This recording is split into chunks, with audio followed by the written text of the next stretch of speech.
Hello சீதாவின் ஆர்வங்கள் viewers. இன்னைக்கு நம்ம கருப்பு கொண்ட கடலைய வச்சு பிரியாணி எப்படி செய்யறதுன்னு பார்க்கலாம். வாங்க. இந்த கருப்பு கொண்டக்கடல பிரியாணி செய்யறதுக்கு நமக்கு கருப்பு கொண்டக்கடல ஒரு 200 கிராம் எடுத்துருக்கோங்க. இது வந்து நான் ஓவர் நைட் சோக் பண்ணி வாட்டர்ல சோக் பண்ணி இத வந்து குக்கர்ல போட்டு வேக வச்சு எடுத்துக்கிறேன். இதில வந்து ஒரு 1/4 ஸ்பூன் உப்பு போட்டுக்கோங்க வேக வைக்கும்போது. அ உப்பு போட்டுட்டு இதில வந்து ஒரு 5 விசில் நமக்கு வந்து விடணுங்க. 5 விசில் விடணும். இதில இருக்க தண்ணி வந்து நமக்கு கொஞ்சம் எக்ஸ்ட்ரா இருக்க தான் செய்யும். நீங்க வேக வச்சதுக்கப்புறம் தண்ணி இருக்கும். அந்த தண்ணிய கொட்டிடாதீங்க. அந்த தண்ணி நமக்கு வேணும்.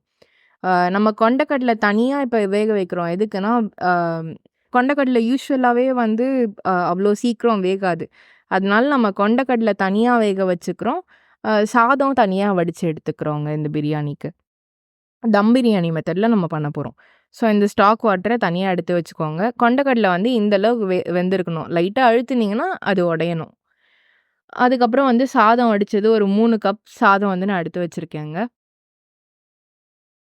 அதுக்கப்புறம் மசாலா நம்ம ரெடி பண்ணிக்கலாம். மசாலாவுக்கு வந்து நான் 4 காஞ்ச மொளகா, 1 பட்டை, அதுக்கப்புறம் 2 பிரியாணி இல, லவங்கம் ஒரு 4, ஏலக்காய் ஒரு 2, அதுக்கப்புறம் ரோஜா முத்து இருக்குல்ல, அது 1, அதுக்கப்புறம் ஜாதி பத்திரி 1 போட்டிருக்கேங்க.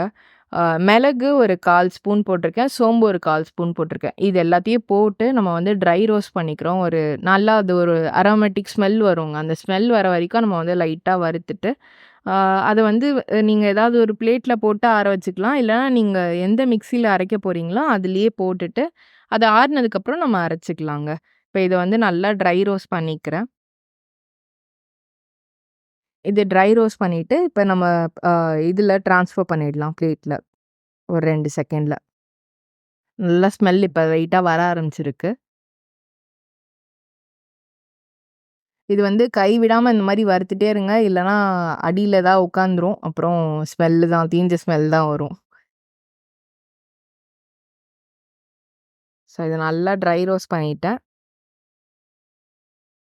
இந்த ஸ்டேஜ்ல நம்ம வந்து தனியா எடுத்து நான் வந்து மிக்ஸியிலேயே போட்டுக்கிட்டேன். மிக்ஸியிலேயே போட்டுட்டு இந்த மாரி நல்லா ஆறுனதுக்கப்புறம் நான் வந்து கிரைண்ட் பண்ணி எடுத்துக்கிட்டேங்க இந்த மாரி பவுடரா.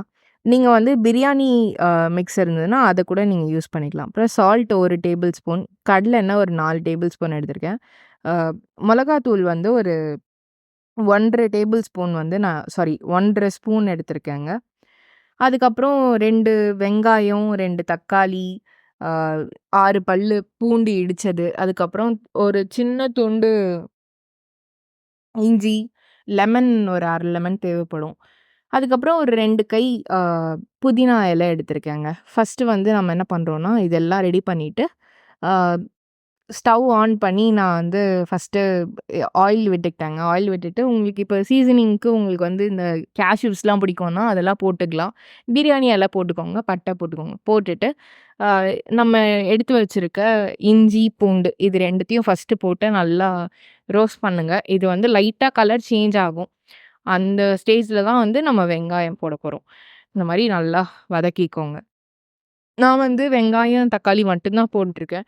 அ நீங்க வந்து வேணும்னா கேப்சிகம், கேரட்லாம் கூட யூஸ் பண்ணிக்கலாம். பட் அ இதோட நல்லா கொண்டைக்கடலையோட நல்லா ஜெல்லாற ஒரு ஐட்டம்னு பார்த்தீங்கன்னா, நமக்கு வந்து வெங்காயமும், தக்காளியும் நல்லா ஜெல் ஆகும். ஸோ, அதனால நான் அது 2 மட்டும் யூஸ் பண்ணிக்கிட்டேன். இத போட்டு நல்லா வதக்குங்க இந்த மாதிரி.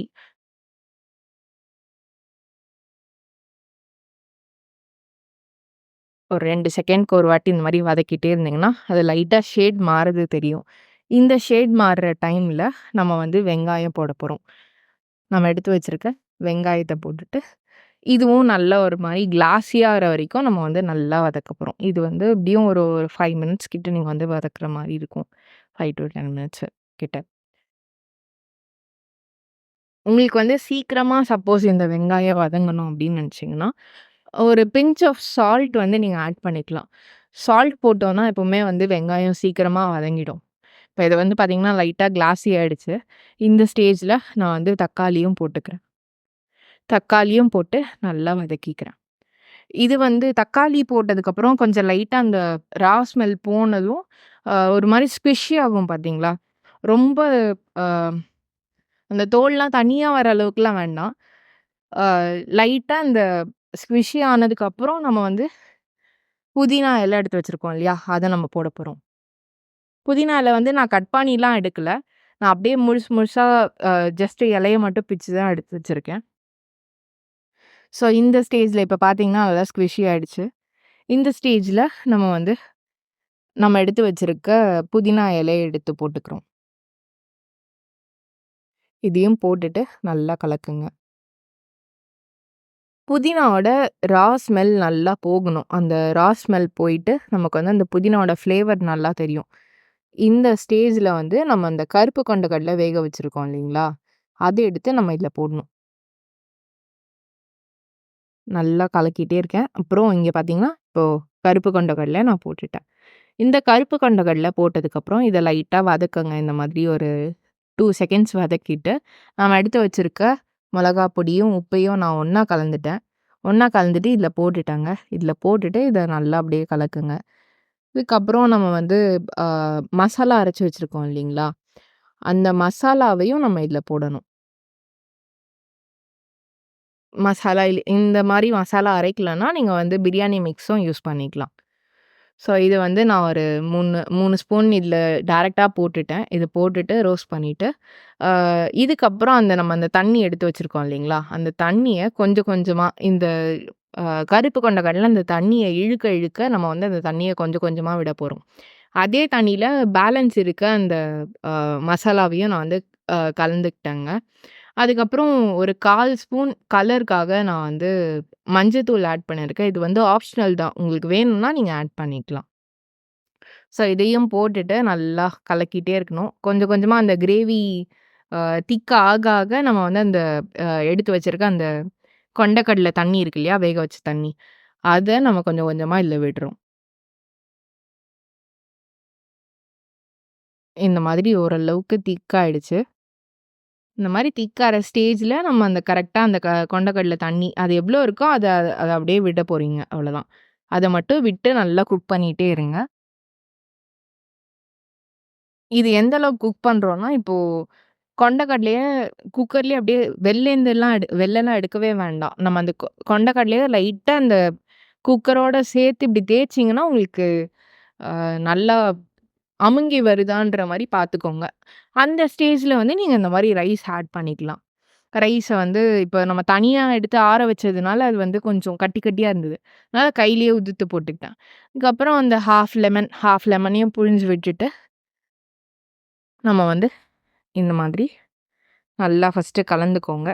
மீன்வைல் ஒரு குக்கர்லயோ, இல்ல ஒரு பாத்திரத்திலயோ வந்து நம்ம சுடு தண்ணீய வச்சுக்கணும். சுடு தண்ணி பாயில் பண்ணிட்டு, அத வந்து நம்ம இது மேல வச்சு தம் கட்ட போறோம். தம் பிரியாணி மாதிரி. தம் போடுறதுக்கு முன்னாடி இந்த மாரி நல்லா கலந்து குடுத்துக்கோங்க. ஒரு 1 டம்ளர் தண்ணி வந்து நான் இந்த இடத்துல விட்டுருக்கேங்க. ஏன்னா, அடி பிடிக்காம இருக்கணும்ல, தம் வைக்கும்போது.